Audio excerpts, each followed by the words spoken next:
Hi, I'm Haley Armstrong, and I'm here today to talk about legalizing marijuana in the United States. As scientists are discovering more and more about the illicit drug marijuana, more people are beginning to support the marijuana law reform. Currently, marijuana is legal in the United States. However, many people want to change this because of its medical benefits and other effects on the body that are being discovered. One in five Americans currently use marijuana under the age of 30, and more continue to start using it as they realize its benefits. I believe that medical and recreational marijuana should be legalized, regulated, and taxed in the United States as it is for tobacco and alcohol. I chose this topic because it's very important to me, and I believe that marijuana would be a better option for medicine for many illnesses and disorders that other prescription drugs that come along with side effects and the risk of addiction. Many prescription drugs have the risk of addiction, and people that deal with the same symptoms that marijuana could treat take prescription drugs and put up with the risk of getting addicted when they could use an alternative option that currently is not legal. Currently, marijuana is classified as a Schedule I drug under the Controlled Substance Act, which means that it is considered addictive and has no medicinal value. It was classified as this before much research had been done on marijuana, and now that it's being discovered that there is medicinal values, I believe that it should be changed and shouldn't be a Schedule I drug. One of my the couple of things I'm going to go over today is, first of all, the effects of marijuana on the body and how it can benefit illnesses and disorders medically by increasing hunger and drowsiness, relieving seizures and other convulsions, and by relieving chronic pain, which are just a few of the many benefits marijuana has. My second point is going to be how legalizing marijuana would drastically improve the economy in many ways, and my last point is going to be how the legalization of marijuana would save the country money and decrease the crime rate. First of all, it is being discovered that marijuana actually has effects that can be used for medical reasons to help the symptoms of many illnesses. For example, it can increase hunger and drowsiness. Numerous trials have indicated that medical marijuana increases appetite and reduces chemotherapy-related nausea. These are things that would be very beneficial to a cancer patient dealing with chemotherapy, the nausea that comes along with that, and also the lack of appetite. It would help to increase the appetite and also reduce the nausea. In another controlled trial, patients were given a cannabis-like compound and were twice as likely to gain weight as patients who were given a placebo.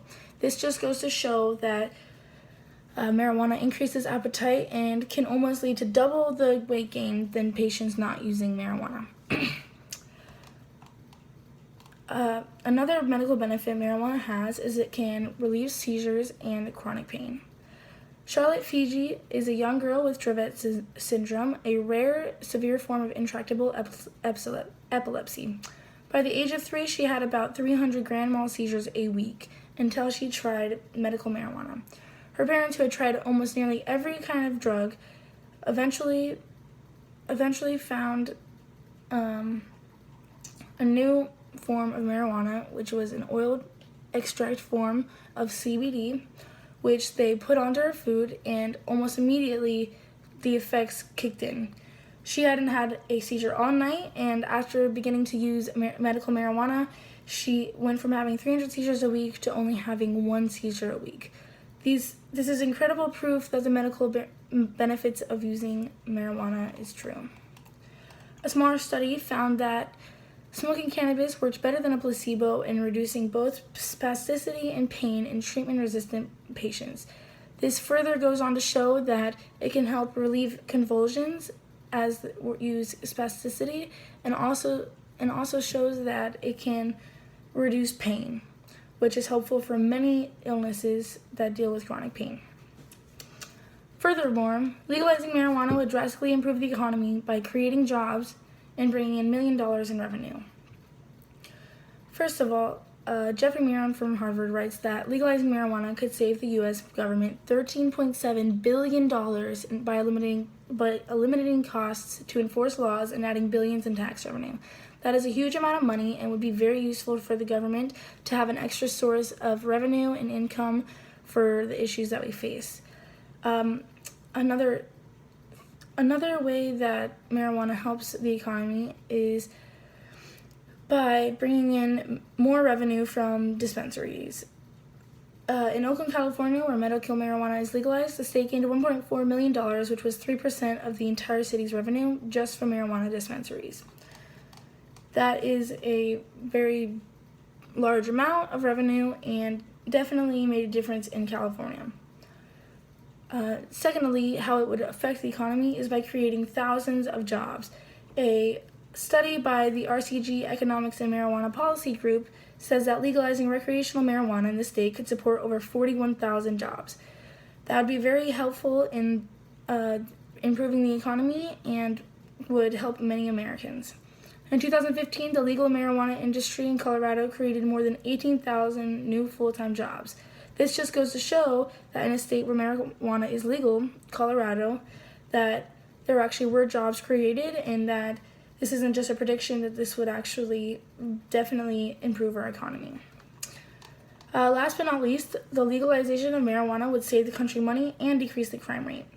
First of all, it would save the country money because enforcement costs would be none at all because there would not be any laws that were against the use of marijuana, and governments could levy taxes on the production and sale of marijuana. So not only would we not have to pay for enforcement costs, we'd also have money being brought in from tax revenue. Government would save the resources currently devoted to arresting, prosecuting, and incarcerating marijuana producers and consumers to doing other things that are more productive. It would decrease the crime rate. As shown, federal data shows that arrests for possession and distribution of pot in Colorado have dropped by nearly half since before sales became legal. Half of the crime rate has dropped, and that's a huge amount. Crime rate in marijuana, that's a huge amount and makes a big difference in the amount of money being spent on enforcement laws. Just 3 months after Colorado voters helped pass the legalization of marijuana, Denver is enjoying a 14.6% decrease in crime. So almost 15% of crime was decreased in only a year of legalizing marijuana. That's a huge amount and definitely goes to show that marijuana should be legalized. In conclusion, marijuana should be legalized, regulated, and taxed in the United States as it is for alcohol and tobacco. That is because marijuana has many effects being discovered to help medically treat the symptoms of many disorders or illnesses, and by increasing hunger and drowsiness, relieving seizures and other convulsions, and relieving chronic pain. Another point I made was that legalizing marijuana would drastically improve the economy by creating jobs and by bringing in tax revenue. And my third point is that the legalization of marijuana can save the country money and decrease the crime rate. These are all very, very important points to think about when deciding if you support the marijuana law reform, and I hope that I've made you realize the impact legalizing marijuana would have on the United States and its people, and that you will support the marijuana law reform. I'm Haley Armstrong, and I hope you have a good rest of your day and think about everything I talked to you about today.